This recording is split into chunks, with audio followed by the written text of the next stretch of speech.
मधुबन के बाबा, मधुबन के बाबा मुरली वाले, आपका क्या कहना, आपका क्या कहना। मधुबन के बाबा मुरली वाले, आपका क्या कहना, आपका क्या कहना। ओम शांति। आज का मुरली 30/3/2024 प्रातः मुरली। ओम शांति। बाप दादा मधुबन। मीठे बच्चे, प्राण दान देने वाला बाप है। वह नॉलेज ऐसे देते हैं जिससे प्राण दान मिल जाता है। ऐसे प्राण दान देने वाले बाप को प्यार से याद करो। प्रश्न: किस आधार पर 21 जन्मों तक तुम्हारे सब भंडारे भरपूर रहते हैं?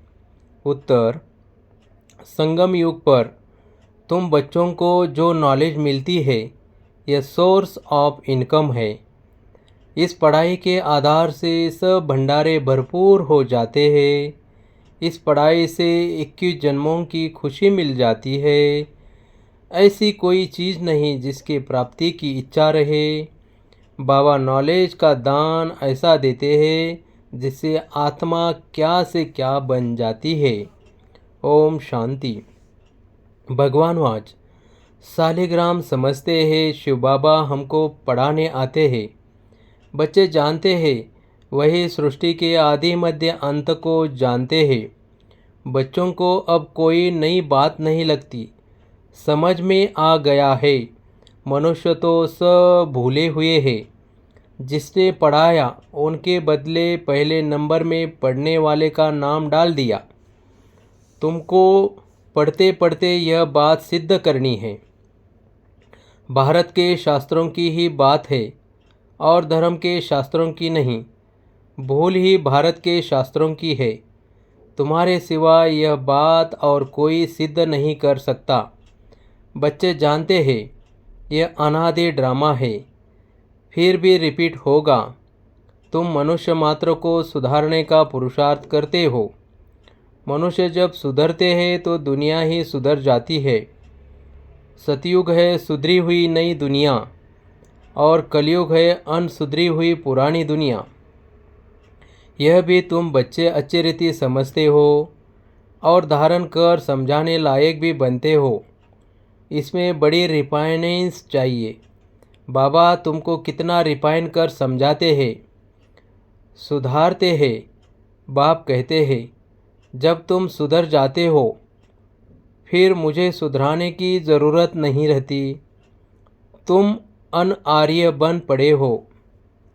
अब आर्य अर्थात देवी देवता बनना है। सो तो सतयुग में ही होंगे। वह सब सुधरे हुए थे। अब अनसुधरले उनकी पूजा करते हैं। यह किसकी बुद्धि में नहीं आता कि हम उनको क्यों सुधरले कहते हैं। है सब मनुष्य जो सुधरले आर्य थे, वही सब अनसुधरले बने हैं, आर्य और अनार्य। बाकी वह जो आर्य समाज है वह मठ पंथ है। यह सब झाड़ से क्लियर समझ सकते हैं। यह है मनुष्य सृष्टि का झाड़। इसकी आयु 5000 वर्ष है। इसका नाम कल्पवृक्ष है। परंतु कल्पवृक्ष अक्षर से मनुष्य की बुद्धि में झाड़ नहीं आता है। तुमको झाड़ के रूप में समझाया है। वह कह देते कल्प लाखों वर्ष का है। बाप कहते 5000 वर्ष का है। और कोई कितनी आयु सुनाते, कोई कितनी, पूरा समझाने वाला कोई है नहीं। आपस में कितना शास्त्रवाद करते हैं।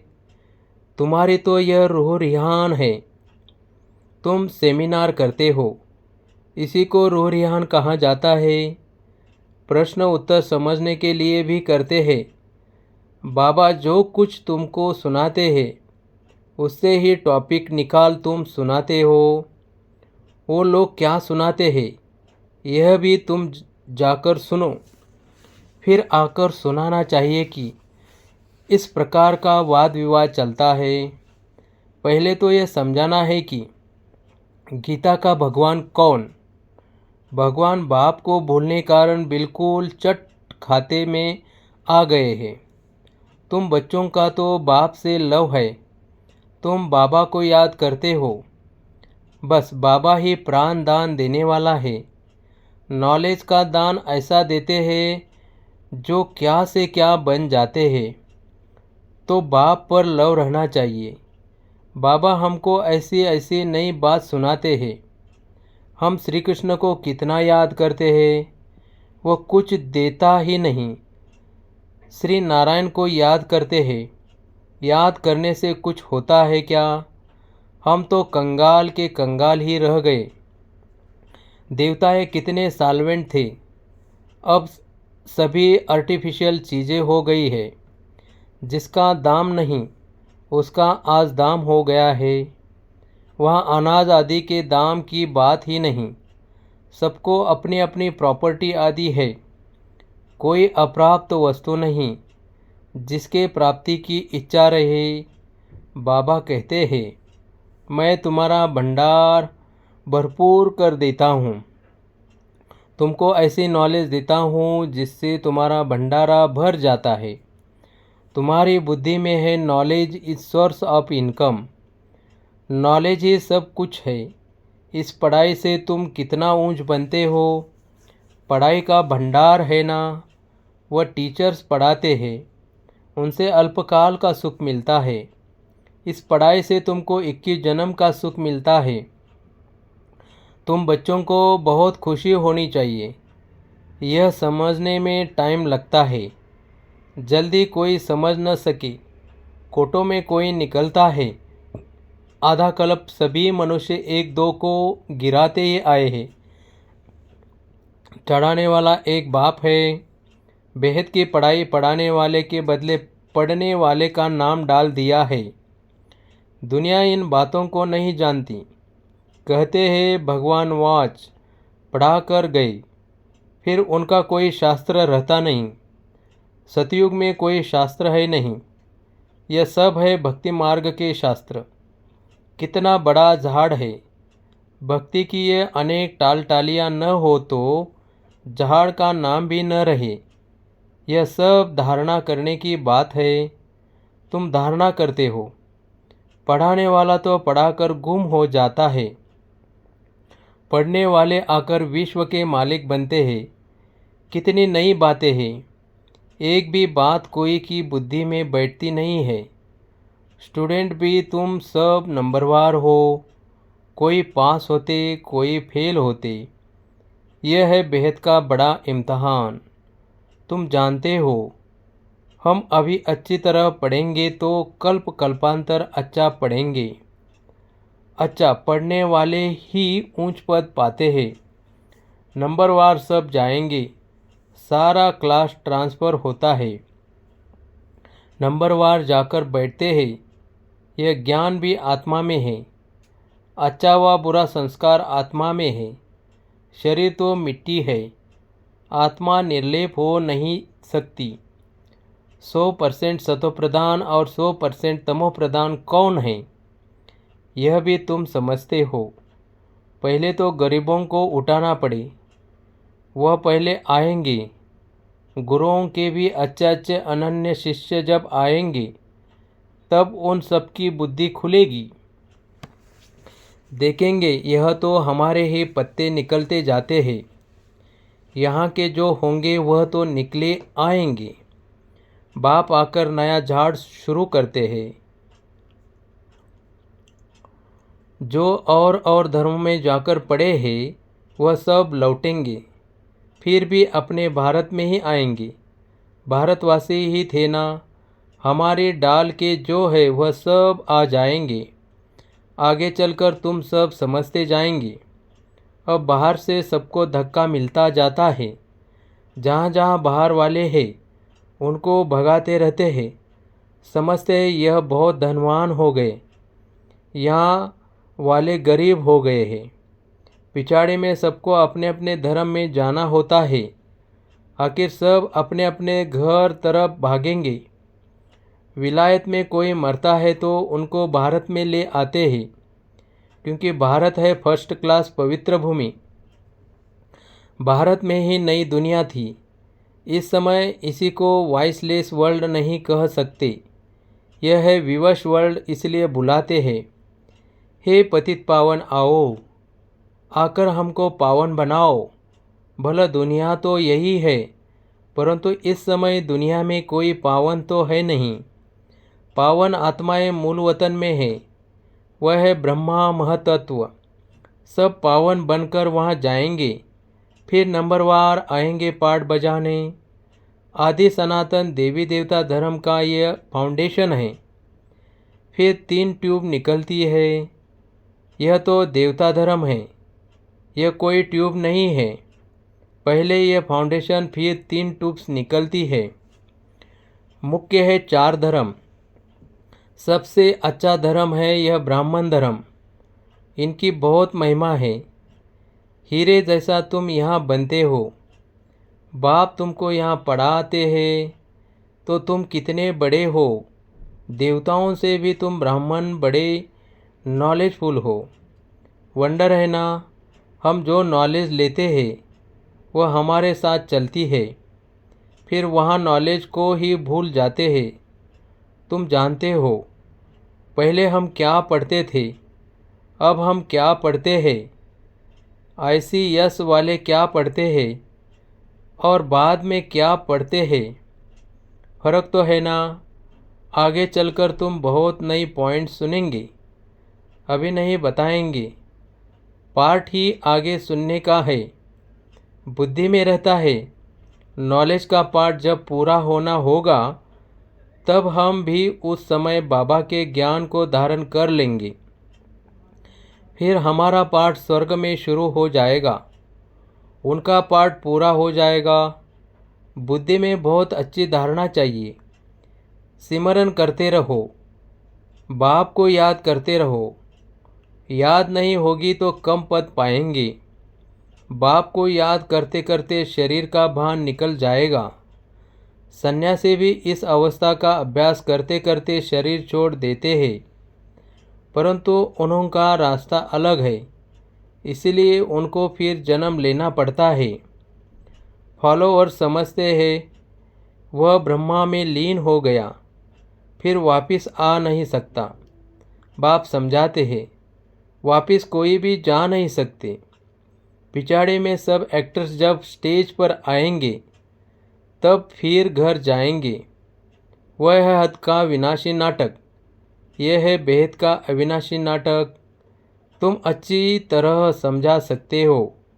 यह ड्रामा जो मिसल चलता है वह तो फिर छोटे छोटे ड्रामा बनाते हैं, झूठी फिल्म बनाते हैं। उनमें थोड़ी अच्छी बातें होती है, जैसे विष्णु अवतरण दिखाते हैं, ऐसे नहीं। ऊपर से कोई उतर आता है, लक्ष्मी नारायण पाठ बजाने आते हैं, बाकी ऊपर से कोई नहीं आते हैं। अब तुम बच्चों को बाप पढ़ाते हैं, तब यह बातें तुम सब समझ सकते हो। पहले तुम भी तुच्छ बुद्धि थे, जब बाप ने समझाया है तब तुम्हारे कपाट खुल गए हैं। इतना समय जो कुछ सुना वो कोई काम का नहीं था और ही गिरते गए, इसलिए तुम सबसे लिखवाते हो। जब लिखकर देवे तब समझा जाए। कुछ बुद्धि में बैठा है, बाहर से आते हैं, फॉर्म भराते हैं तो मालूम पड़े हमारे कुल का है। मूल बात है बाप को जानना। समझे कि बरोबर कल्प कल्प बाप हमको पढ़ाते हैं। ये पूछना है कब से पवित्र बने हो। जल्दी नहीं सुधरते, घड़ी घड़ी माया पकड़ लेती है। देखती है कच्चा है तो हप कर लेती है। कई महारथियों को भी माया हप कर गई। शास्त्रों में भी मिसाल अभी के है। मंदिर में भी घोड़े सवार महारथी प्यादे आदि दिखाते हैं। तुम अब अपना यादगार देखते हो। जब तुम बन जाएंगे तो भक्ति उड़ जाएगी। तुम किसी को माथा नहीं टेक सकते हो। तुम पूछेंगे यह कहाँ गए, इनकी बायोग्राफी बताओ। बाबा ने तुम बच्चों को नॉलेजफुल बनाया है, तब तुम पूछते हो तो नशा रहना चाहिए। पास विद ऑनर 8 होते हैं। यह बहुत बड़ा इम्तहान है। अपने को देखना है। हमारी आत्मा पवित्र बनी है। बैटरी भरेगी तब जब योग होगा। बाप से योग होगा तो सतोप्रधान बनेंगे। तमोप्रधान आत्मा वापिस नहीं जा सकती। यह भी ड्रामा है। वहाँ दुख देने वाली कोई चीज़ नहीं है। गाय भी सुंदर है। श्री कृष्ण के साथ गाय कितनी सुंदर दिखाते हैं। बड़े बड़े आदमी का फर्नीचर भी सुंदर। गाय अच्छा दूध देती है, तब तो दूध की नदियाँ बहती है। अब यहाँ नहीं है। अभी तुम नॉलेजफुल बन गए हो। इस दुनिया का तुम तुच्छ समझते हो। इनका सारा किचड़ा स्वाह होना है। फिर सारा किचड़ा निकल सब कुछ बन जाएंगे। हम अपनी राजधानी में जाते हैं। उनका नाम है स्वर्ग। सुनते ही खुशी होती है। अच्छा, मीठे मीठे सिकलदे बच्चों प्रति माता पिता बाप दादा का याद प्यार और गुड मॉर्निंग। रूहानी बाप की रूहानी बच्चों को नमस्ते। धारणा के लिए मुख्य सार। इस अनसुधरी पुरानी दुनिया को सुधारने के लिए स्वयं को सुधारना है। अपनी बुद्धि को बाप की याद से रिफाइन बनाना है। 2. आपस में रू रिहान करनी है। वाद विवाद नहीं। नॉलेज का दान दे। सर्व का भंडारा भरपूर करना है। वरदान। स्वमान की सीट पर स्थित हो। शक्तियों को ऑर्डर प्रमाण चलाने वाले विशाल बुद्धि भव। अपनी विशाल बुद्धि द्वारा सर्व शक्तियों रूपी सेवाधारियों को समय पर कार्य में लगाओ। जो भी टाइटल डायरेक्ट परमात्मा द्वारा मिले हुए हैं, उसके नशे में रहो। स्वमान की स्थिति रूपी सीट पर सेट रहो तो सर्व शक्तियाँ सेवा के लिए सदा हाजिर अनुभव होगी। आपके ऑर्डर के इंतज़ार में होगी। तो वरदान और वर्षे को कार्य में लगाओ। मालिक बन, योग युक्त बन, युक्ति युक्त सेवा सेवाधारियों से लो तो सदा राजी रहेंगे। बार बार अर्जी नहीं डालेंगे। स्लोगन। कोई भी कार्य शुरू करने के पहले विशेष यह स्मृति इमर्ज करो कि सफलता मुझ श्रेष्ठ ब्राह्मण आत्मा का जन्म सिद्ध अधिकार है। ओम शांति। ओम शांति।